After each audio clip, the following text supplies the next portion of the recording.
Tahun 90-an, terjadi peristiwa yang menggemparkan dunia di Afrika. Dunia saat itu gempar dengan berita besar, seorang bayi berumur 2 bulan dari keluarga Katolik di daratan Afrika yang menolak dibaptis.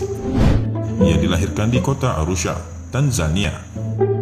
Ibunya bernama Domisia Kimaro, sedangkan ayahnya bernama Francis Fudin Kira. Suatu hari di bulan Desember 1993, tangis bayi membahagiakan keluarga itu. Sadar bahwa bayinya laki-laki, mereka lebih bergembira lagi. Bagaimana pemeluk agama Katolik lainnya? Domisia dan Francis juga menyambut bayinya dengan ritual-ritual Nasrani. Mereka pun berkeinginan membawa bayi manis itu ke gereja untuk dibaptis secepatnya. Tidak ada yang aneh saat mereka melangkah ke gereja. Namun ketika mereka hampir memasuki altar gereja, mereka dikejutkan dengan suara yang aneh. Ternyata suara itu adalah suara bayi mereka. Mama, asini baptis. Nani kau Allah wa jumbe wakil Muhammad. Ibu, tolong jangan baptis saya. Saya adalah orang yang beriman kepada Allah dan Rasulnya Muhammad. Mendengar itu, Domisia dan Francis gemetar. Keringat dingin bercucuran. Setelah beradu pandang dan sedikit berbincang, mereka memutuskan untuk membawa kembali bayinya pulang. Tidak jadi untuk membaptisnya. Ayah dan ibunya, Domisia dan Francis, bingung. Kemudian didatangkan seorang pendeta untuk berbicara kepada bayinya itu. Sang pendeta bertanya, "Are you Yesus? Apakah kamu Yesus?" "Tidak, aku bukan Yesus. Aku diciptakan oleh Tuhan, Tuhan yang sama dengan yang menciptakan Yesus."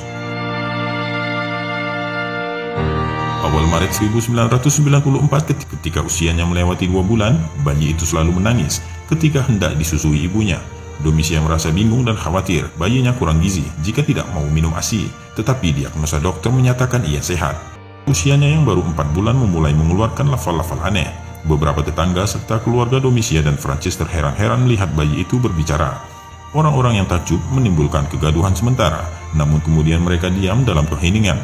Sayangnya waktu itu mereka tidak mengetahui bahwa yang dibaca Quran surah Al-Baqarah ayat 54. Domisia khawatir anaknya kerasukan setan. Ia pun membawa bayi itu ke pastur, namun tetap saja Syarifuddin Khalifah mengulang-ulang ayat itu hingga kemudian cerita bayi kerasukan setan itu terdengar oleh Abu Ayyub, salah seorang muslim yang tinggal di daerah itu. Ketika Abu Ayyub datang, Syarifuddin Khalifah juga membaca ayat itu. Tak kuasa melihat tanda kebesaran Allah, Abu Ayyub sujud syukur di dekat bayi itu. Francis dan Domisia, sesungguhnya anak kalian tidak kerasukan setan. Apa yang dibacanya adalah ayat-ayat Al-Quran. Intinya ia mengajak kalian bertaubat kepada Allah, kata Abu Ayyub. Beberapa waktu setelah itu, Abu Ayyub datang lagi dengan membawa mushaf. Ia memperlihatkan kepada Francis dan Domisia ayat-ayat yang dibaca oleh dirinya. Mereka berdua butuh waktu dalam pergulatan batin untuk beriman. Keduanya pun akhirnya mendapatkan hidayah Allah Subhanahu wa Ta'ala. Mereka masuk Islam. Sesudah masuk Islam itulah mereka memberi nama untuk anaknya sebagai Syarifuddin Khalifah. Keajaiban berikutnya muncul pada usia 1,5 tahun. Ketika itu Syarifuddin Khalifah mampu melakukan sholat serta menghafal Al-Quran dan Bible. Lalu pada usia 4-5 tahun ia menguasai 5 bahasa.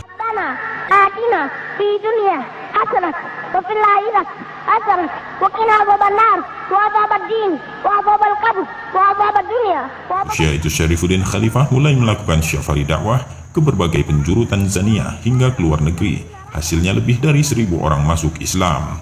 Kisah nyata Syarifuddin mengislamkan ribuan orang ini terjadi di distrik Pumwani, Kenya, tahun 1998.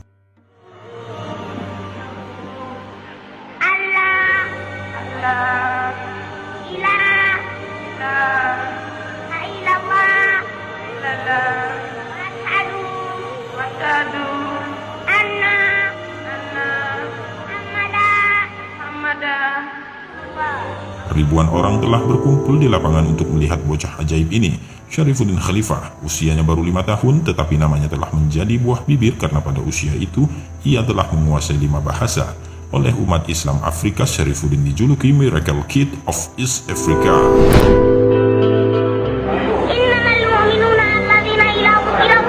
Perjalanannya ke Kenya saat itu merupakan bagian dari rangkaian syafari dakwah ke luar negeri. Sebelum itu, ia telah berdakwah hampir di seluruh kota di negaranya Tanzania. Masyarakat Kenya mengetahui keajaiban Syarifuddin dari mulut ke mulut. Beberapa waktu kemudian, sei kecil yang mereka nantikan akhirnya tiba.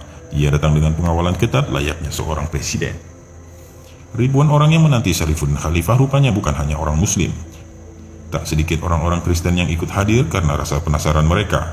Mungkin juga karena mereka mendengar bahwa bocah ajaib itu dilahirkan dari keluarga Katolik, tetapi hafal Al-Quran pada usia 1,5 tahun. Mereka ingin melihat Syarifuddin Khalifah secara langsung. Wajar jika anak kecil itu memiliki wajah yang manis, tetapi bukan hanya manis. Ada kewibawaan dan ketenangan yang membuat orang-orang Kenya takjub dengannya, mengalahkan kedewasaan orang-orang dewasa. Bahasa Arabnya yang sangat fasih diakui oleh para ulama yang hadir pada kesempatan itu. Hadirin benar-benar takjub, bukan hanya kagum dengan kemampuan berceramah, tetapi juga dengan isi ceramahnya yang membuka mata hati orang-orang Kristen yang hadir pada saat itu. Ada seberkas cahaya hidayah yang masuk dan menyelusup ke jantung nurani mereka.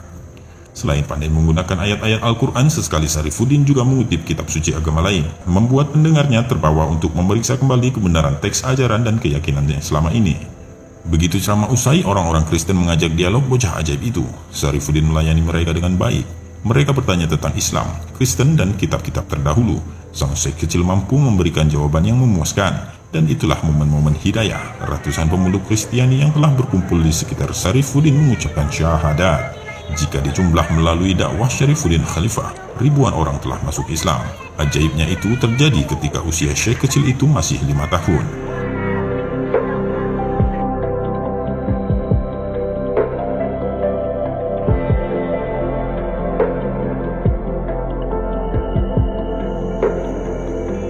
Mungkin Anda akan terheran-heran, bahkan tidak percaya jika ada orang yang bilang bahwa di zaman modern ini ada seorang anak dari keluarga non-muslim yang hafal Al-Quran dan bisa sholat pada umur 1,5 tahun, menguasai 5 bahasa asing pada usia 5 tahun, dan telah mengislamkan lebih dari 1.000 orang pada usia yang sama. Tapi begitulah kenyataannya, dan karena ia disebut sebagai bocah ajaib, sebuah tanda kebesaran Allah Subhanahu wa Ta'ala. Sekarang bayi itu sudah remaja. Para ulama dan habaib sangat mendukung dakwah Syekh Syarifuddin Khalifah. Bahkan ulama besar seperti Al-Habib Ali Al-Jufri pun rela meluangkan waktunya untuk bertemu anak ajaib yang kini telah remaja dan berjuang dalam Islam. Allahu Akbar.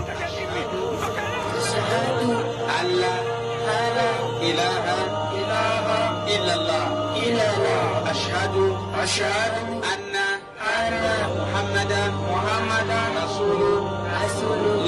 Tunatamka kwa ulimi na tunakubali kwa roho yetu hakuna mola apasaye kuabudiwa kwa haki ila Mungu ni mmoja tu, na Mtume Muhammadi ni mtume wa Mungu, na Yesu si Mungu wala si mwana wa Mungu,